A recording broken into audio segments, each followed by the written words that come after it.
जो टॉपिक है ये बहुत ही इंटरेस्टिंग टॉपिक है और आप लोगों के लगातार डिमांड करने के बाद ही मैं इस विषय के ऊपर वीडियो बना रही हूँ। तो इस वीडियो को लास्ट तक देखिएगा, ये बहुत ही इंफॉर्मेटिव वीडियो रहेगा आप लोगों के लिए। तो आज का विषय क्या है कि कैसे पता लगाएं कि कोई औरत संभोग सुख को प्राप्त कर चुकी है। तो सबसे पहले संभोग को समझ लेते हैं। संभोग जो है वो जिंदगी का बहुत ही महत्वपूर्ण हिस्सा है। संभोग से मिलने वाला सुख ना केवल आपको शारीरिक तौर पर बल्कि मानसिक तौर पर भी स्वस्थ रखने में मदद करता है। जब दो लोग संभोग की क्रिया में लीन होते हैं तो ये बहुत जरूरी हो जाता है कि दोनों को ही संभोग सुख की प्राप्ति हो। लेकिन देखो, जिज्ञासा तो यहीं से शुरू होती है, ये जानने की कि यार मैं तो डिस्चार्ज हो गया, क्या मेरी पार्टनर डिस्चार्ज हुई, उसे संभोग सुख प्राप्त हुआ, वो कंप्लीटली सेटिस्फाइड हुई, कैसे पता लगाएं? क्योंकि जो मेल है उसकी शरीर की बनावट तो ऐसी, कुदरत ने उसे ऐसा बनाया है कि सब कुछ ऊपर ही नजर आ जाता है। उसके पीनस से डिस्चार्ज होता है, सामने दिख जाता है। लेकिन फीमेल के साथ तो ऐसा कुछ भी नहीं है। तो ये हमेशा जिज्ञासा बनी रहती है और मेल इस चीज को लेके और मर्द हमेशा इस चीज को लेके परेशान रहते हैं अंदर ही अंदर कि यार कैसे पता लगाएं कि जो मेरी वाइफ है या मेरी जो गर्लफ्रेंड है वो डिस्चार्ज हो गई है। तो आज इसी के बारे में बात करेंगे कि आप कैसे पता लगा सकते हैं।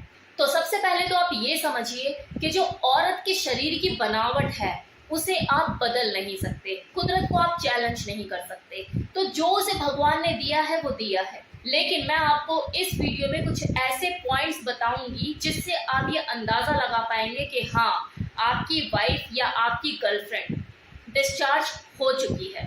और मैं लिख कर दे रही हूँ, ये आपको कोई नहीं बताने वाला है कि किसी किताब में आपको नहीं मिलेगा। तो ध्यान दीजिएगा। नंबर 1, एक औरत का जो शरीर होता है वो बहुत बहुत और बहुत ही सेंसिटिव होता है। उसके सर के बाल से लेके उसके नाखून तक करंट का पूरा फ्लो बहता है।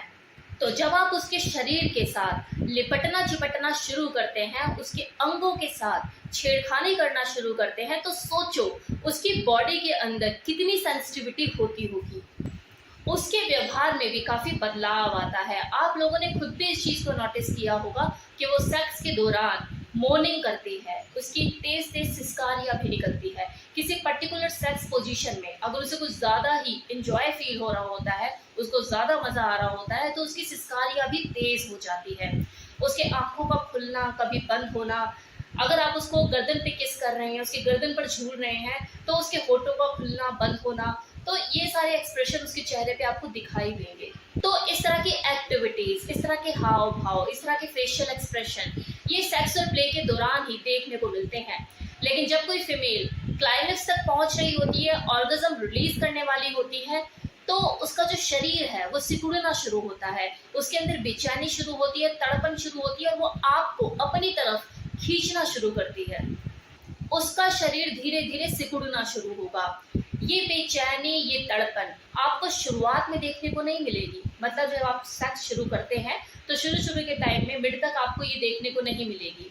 लेकिन जैसे ही वो फीमेल क्लाइमेक्स तक पहुंचती है, ऑर्गेज्म रिलीज करने वाली होती है, तब भी उसके अंदर ये चीजें आपको देखने को मिलेगी। वो आपको पकड़ कर खींचेगी, आपकी कमर पर नाखून भी मार सकती है, आपको दांतों से बाइट भी कर सकती है।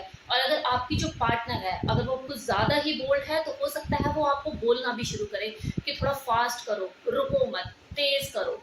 दूसरा पॉइंट, जब कोई फीमेल डिस्चार्ज होने वाली होती है तो उससे पहले उसकी जो वजाइना है वो सिकुड़ना शुरू होती है, टाइट होना शुरू होती है। वो आपके पीनस को पकड़ना शुरू करती है, उस पर होल्डेज बनाना शुरू करती है। और उसके इस टाइट वजाइना को, इस सिकुड़न को आप तभी महसूस कर सकते हैं जब आपके पीनस में वो तनाव हो, वो टाइट हो। अगर वो टाइट होगा तभी आप समझ पाएंगे कि वो कितनी टाइट है, मतलब उसकी जो वजाइना है उसमें कितनी टाइटनेस है, वो सिकुड़ रही है। और आप इससे अंदाजा लगा पाएंगे कि मेरी जो वाइफ है या मेरी जो गर्लफ्रेंड अब डिस्चार्ज होने वाली है। क्लाइमेक्स पर पहुंचने के बाद, डिस्चार्ज से कुछ मिनट पहले, उस फीमेल को आपके हर टच का अनुभव कुछ ज्यादा ही होगा। मतलब आप कुछ भी उसके साथ करोगे उसको कुछ ज्यादा ही प्लेजर फील होगा, वो कुछ ज्यादा ही फील करेगी। कुछ फीमेल ऑर्गेज्म के टाइम पर हो सकता है स्मूच करने के लिए बोले, और हो सकता है अगर वो ज्यादा शाई है तो ना भी बोले।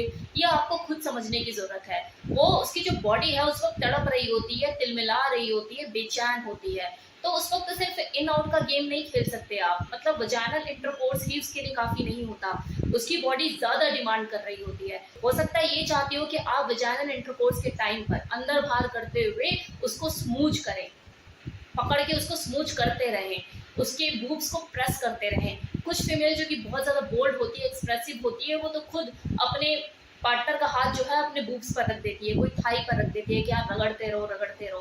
तो ये सारी चीज़ें उसके अंदर चल रही होती है क्योंकि वो क्लाइमेक्स पर होती है। और उस वक्त अगर आप ये चीज़ें नहीं समझ पाते हैं या नहीं कर पाते हैं तो वो उस तरीके से संतुष्ट नहीं हो पाती है। अब अगर आपने स्मूच करना शुरू कर दिया वजाइनल इंटरकोर्स के टाइम पे, बूब प्रेस कर रहे हैं या उसे रब कर रहे हैं उसकी बॉडी को, तो इसका मतलब ये नहीं है कि अब आप वजाइनल इंटरकोर्स ना करें, वो आप करते रहिए, उसमें ब्रेक नहीं होना चाहिए। अगर उसमें ब्रेक हो गया फिर तो उसको सेटिस्फेक्शन मिलेगा ही नहीं, क्योंकि उसकी बॉडी एक्टिव मोड पे है, उसे ज्यादा से ज्यादा चाहिए, उसे प्लेजर भी चाहिए, उसे दर्द भी चाहिए, उसे मजे भी चाहिए, उसे सब कुछ चाहिए एक ही टाइम पे। आपका पीनस भी चाहिए उस वक्त और स्मूच भी चाहिए, बूब प्रेस भी चाहिए, एवरीथिंग। और आता है वो डिस्चार्ज हो जाने के बाद, मतलब ऑर्गेज्म रिलीज हो जाने के बाद उसका जो बदन है वो ढीला पड़ जाएगा, वो थक जाएगी, टायर्ड फील करेगी, बेड पे से उठना भी नहीं चाहेगी, चेहरे पे मुस्कान होगी, आंखों में चमक होगी, दिल और दिमाग दोनों ही खुश होंगे और खूबसूरत दिख रही होगी। किसी फीमेल का सेक्स के दौरान डिस्चार्ज ना हो पाना या उसका पूरी तरह से संतुष्ट ना हो पाना उसका मूड खराब करता है, उसके अंदर चिड़चिड़ापन लेकर आता है।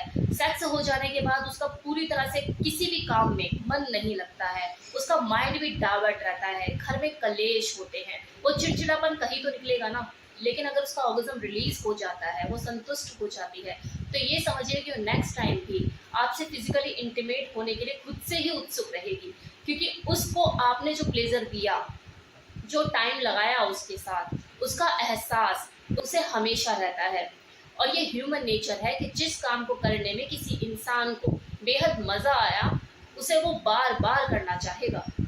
लेकिन अगर किसी फीमेल को संतुष्टि नहीं मिलती है, उसका ऑर्गेज्म रिलीज नहीं होता है, और ये हर बार की कहानी हो गई है, मतलब एक बार तो चलो हो गया, कोई दिक्कत नहीं कि नहीं हो पाई वो संतुष्ट, लेकिन अगर हर बार उसके साथ ऐसा ही हो रहा है और ये चीज़ें रूटीन में चलने लग गई है, वो कभी संतुष्ट हो ही नहीं पाती है, तो उसके बाद वो सेक्स जैसी चीज़ से बचना शुरू कर देती है। उसके मुंह पे हमेशा ना ही रहता है कि यार मुझे नहीं करना।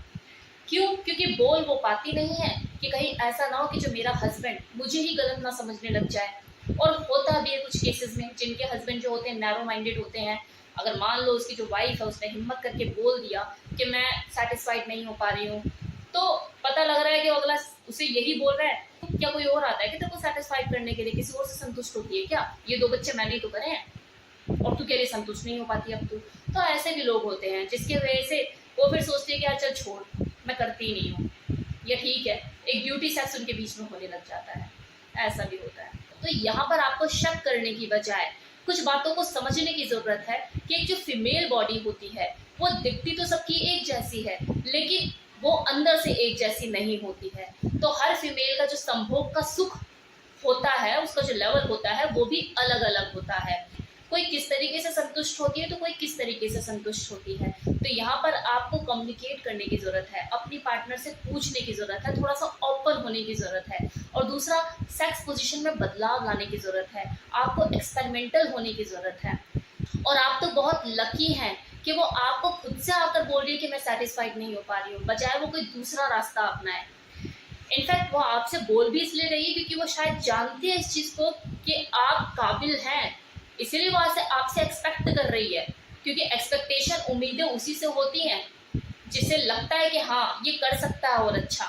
वरना जहाँ उम्मीदें नहीं होती तो वहां पर तो ताले लगा लिए जाते हैं, चुप हो जाता है इंसान। अब कुछ फीमेल तो ऐसी होती है जो झिझकती हैं, खुलकर बोलती ही नहीं है, नाटक भी कर देती है, झूठ बोल देती है कि चलो हटो, हो गया ना तुम्हारा, बहुत काम है अब मुझे। फिर बाद में उनकी जो चिड़चिड़ाहट होती है, उनकी जो फ्रस्ट्रेशन होती है, वो बच्चों पर निकल रही होती है। कम से कम आपकी वाइफ के साथ वो चीज़ तो नहीं है। यहाँ पर ना आपको औरत के शरीर को समझने की जरूरत है कि एक मेल के साथ तो क्या होता है कि वो एक बार अगर उसका ऑर्गेज्म रिलीज हुआ, डिस्चार्ज हुआ तो ढेर हो जाता है। लेकिन एक जो औरत होती है ना, उसकी जो बॉडी की कैपेसिटी है वो ज्यादा होती है, एक मेल के कंपैरिजन में ज्यादा होती है। इतनी फीमेल तो ऐसी होती है जब वो 3 से 4 बार अपना डिस्चार्ज ना हो जाए उसे संतुष्टि नहीं मिलती, और उसके बाद भी वो एक्टिव मोड पे रहती है। कि कर लो मेरे साथ। तो ये थोड़ा सा डिफरेंस है मेल में और फीमेल में। वो सेक्स खत्म होने के बाद भी उनके लिए सेक्स खत्म नहीं होता, उन्हें आफ्टर प्ले भी चाहिए होता है। तो इस वीडियो में मैंने आपको बताया कि किसी औरत को कैसे पहचाने कि वो संभोग सुख प्राप्त कर चुकी है। उम्मीद करती हूँ कि अब आप अच्छे से समझ पाएंगे अपने पार्टनर को कि उसने ऑर्गेज्म रिलीज कर दिया है, अपना संभोग सुख को प्राप्त कर चुकी है या नहीं। So thank you so much.